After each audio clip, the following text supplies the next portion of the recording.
से 2 माह पूर्व भिलाई नगर थाने में नामजद शिकायत होटल सागर इंटरनेशनल के अकाउंटेंट ने दर्ज कराई। अकाउंटेंट राकेश रोशन को मोबाइल पर धमकी देकर केस वापस लेने की बात कही गई थी।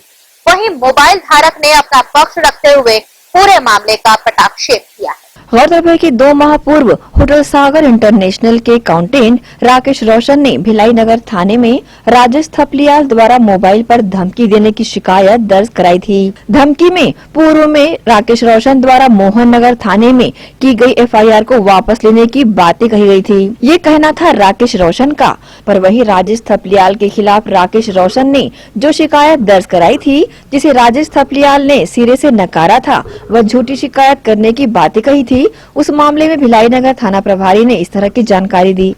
उनके सागर इंटरनेशनल होटल के जो मैनेजर हैं उनको एक अज्ञात नंबर से फोन आया था, धमकी दिया गया उनको। अपराध पंजीबद्ध कर इसमें शिकायत में जांच की जा रही है। और वहीं राजेश थपलियाल ने इन सब मामलों का पटाक्षेप कुछ और ही अंदाज में किया। राजेश थपलियाल की माने तो वे किसी राकेश रोशन को जानने से इनकार करते हैं, बल्कि भिलाई और दुर्ग कभी नहीं आने का भी दावा करते हैं और साथ ही मामले की सत्यता ऋण लेने से जुड़ा होने की भी बातें कहते हैं। मैं दिल्ली में रहता हूं और मैं फाइनेंशियल सर्विसेज के बिज़नेस में हूं। मेरा जो नेचर ऑफ बिज़नेस है वो लोगों के लिए लोन अरेंज करना है, बड़ी कॉर्पोरेट्स के लिए, रिटेल कस्टमर्स के लिए, छोटे कस्टमर्स के लिए और बड़ी बड़ी कंपनीज़ के लिए। मैं जनवरी 2019 में RK ग्रुप, जो कि दिल्ली में उनका ओखला में कॉर्पोरेट ऑफिस है, उनके प्रमोटर राहुल अग्रवाल से मिला था और वहाँ पर उनके CFO SK रुंगटा और सौरभ सक्सेना साहब थे, जिनसे हमने एक करार साइन किया, MOU साइन किया कि हम उनके लिए 275 से लेकर 300 करोड़ के बीच में लोन अरेंज कराएंगे, जो कि उनकी आवश्यकता थी और वो हाई इंटरेस्ट कॉस्ट की वजह से, महंगे ब्याज की वजह से बहुत ज़्यादा परेशान थे। उन्होंने इंडियाबुल्स नाम की एक फाइनेंशियल सर्विसेज कंपनी से 18% ब्याज पर लोन लिया था। इस लोन लेने की वजह से उनको कष्ट था, हाई कॉस्ट ऑफ इंटरेस्ट का, बहुत परेशान थे। उनको सालाना 16-17 करोड़ का नुकसान होता था और उन्होंने हमारी कंपनी को संपर्क किया कि हम उनके लिए किसी प्रकार से ये लोन करवा पाएँ ताकि वो इंडियाबुल्स के चुंगल से बच पाएँ। हमने अपनी कर्तव्यों का निर्वाह किया और हमने उनके लिए 160 करोड़ का सबसे पहले एक लोन अप्रूव कराया, जो कि उनका इमीडिएटली इंडियाबुल्स के टेक ओवर के लिए लोन हुआ। और उनको कुछ पैसा और भी बिजनेस के लिए चाहिए था, परंतु वो अपने बिजनेस के लिए उसका उचित ऑथेंटिक प्रूफ नहीं दे पा रहे थे कि इस पर्पसेस के लिए हमको चाहिए, और वो उनकी डिमांड जो बैंकिंग फैसिलिटी के अकॉर्डिंगली एनालिसिस के बेसिस पे उस एडिशनल अमाउंट के लिए नहीं बन पा रही थी, क्योंकि कोई स्पेसिफिक पर्पस या वर्किंग कैपिटल वगैरह उनको जो चाहिए था वो उनकी मतलब ड्राइंग पावर नहीं बन पा रही थी उसके लिए कि हम उनको कोई एडिशनल वर्किंग कैपेसिटी के लिए कोई पैसा दें उनको। हमने उनका वो जो लोन है वो हमने अप्रूव करवाने के बाद में बैंक के वाइस प्रेसिडेंट, जिनका नाम विभोर कपूर था, उनके द्वारा 1,60,00,000 रुपए की रिश्वत की मांग हुई।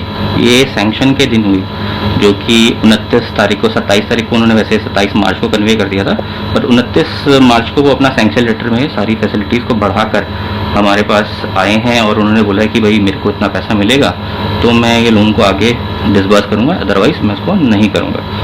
हमारा फ़र्ज़ था कि हमको कस्टमर को उनकी अनएथिकल डिमांड बताना, जिसकी वजह से वो कस्टमर का डिसबर्सल रोकने की धमकी दे रहे थे और सैंक्शन रोकने की धमकी दे रहे थे।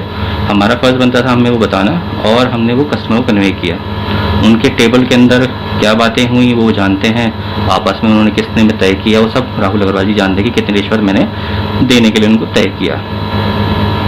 30 अप्रैल को 2019 को हमको ये बताया गया, राहुल अग्रवाल और उनके CFO SK रुंगटा ने बताया, जो कि ओखला ऑफिस में हमारी उनसे मुलाकात होती थी।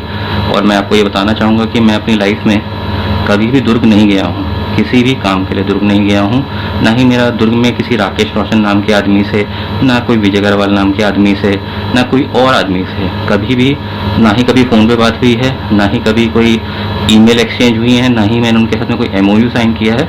और हम किसी भी तरह के एग्रीमेंट में दुर्ग से कहीं से भी रिलेटेड नहीं थे।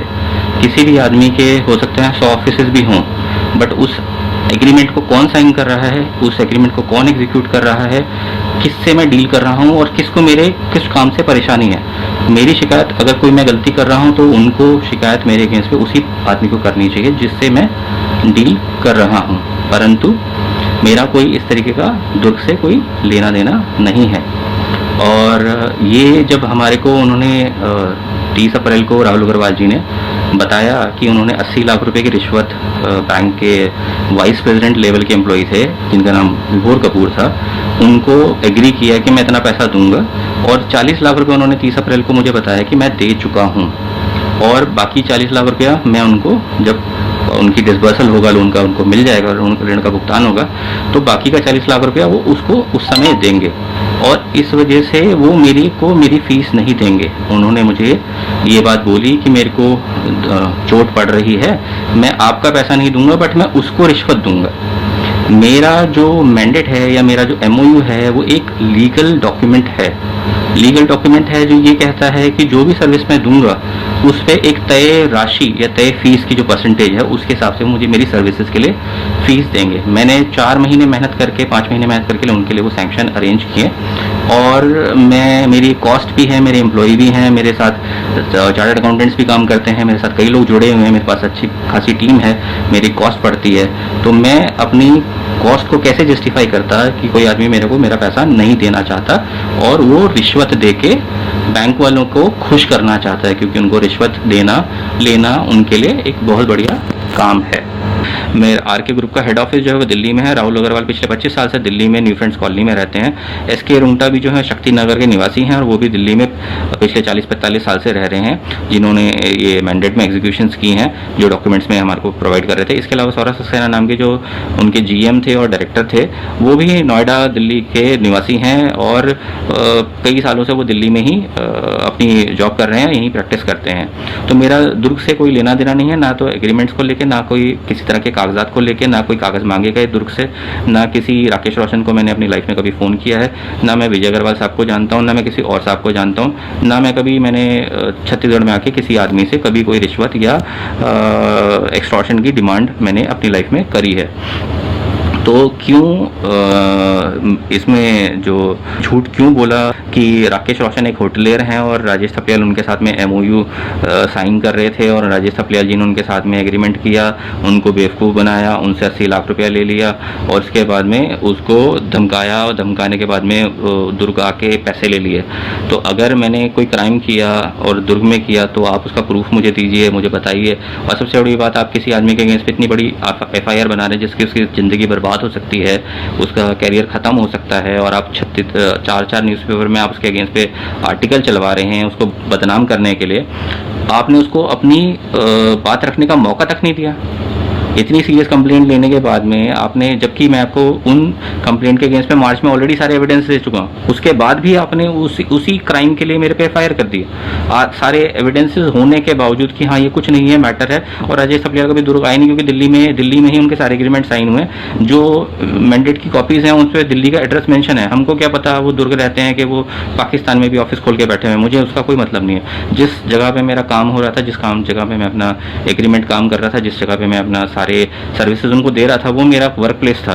आपको अगर कोई एक्सटॉर्शन की डिमांड हो रही थी, आपको कोई ब्लैकमेल कर रहा था, आपके साथ कोई बदतमीजी कर रहा था, तो आपने दिल्ली पुलिस को क्यों रिपोर्ट नहीं किया? अगर मैं आपके पास में 15 जुलाई को एक्सटॉर्शन मांगने आया हूँ, मैंडेट साइन, जबकि मैं मैंडेट साइन के लिए आया हूँ, मैंडेट साइन हुआ है, मैंडेट की ओरिजिनल कॉपी हमारे पास पड़ी है, वो हमने पुलिस को भी दी है, मार्च में ही दे दी थी, पिछले मार्च 15 मार्च से पहले हमने दे दी थी, जबकि मेरे पे जून में हुई है। तो मार्च, अप्रैल, मई, जून 3 महीने बाद मुझ पे एविडेंसेस होने के बाद में कि ये मैटर सिर्फ पेमेंट डिस्प्यूट है, उसके बावजूद भी पुलिस ने मेरे पे ये FIR की, जो कि मेरे को अपनी जान का खतरा लगा, कि मेरे को जान का खतरा है इन सब से। सभी साक्ष्यों के तहत राजेश थपलियाल ने उच्च स्तरीय जांच करवाने की बात ही कही है। बहरहाल पूरा मामला करोड़ों रुपए के लोन लेने से जुड़ा हुआ है, जहां राजेश थपलियाल ने उच्च स्तरीय जांच के लिए देश के सर्वोच्च न्यायालय से भी गुहार लगाई है। जरूरत है मामले की सत्यता के आधार पर न्यायोचित निर्णय लिया जाए। ग्रैंड एशियन न्यूज के लिए शाहीन खान की रिपोर्ट। कार्यों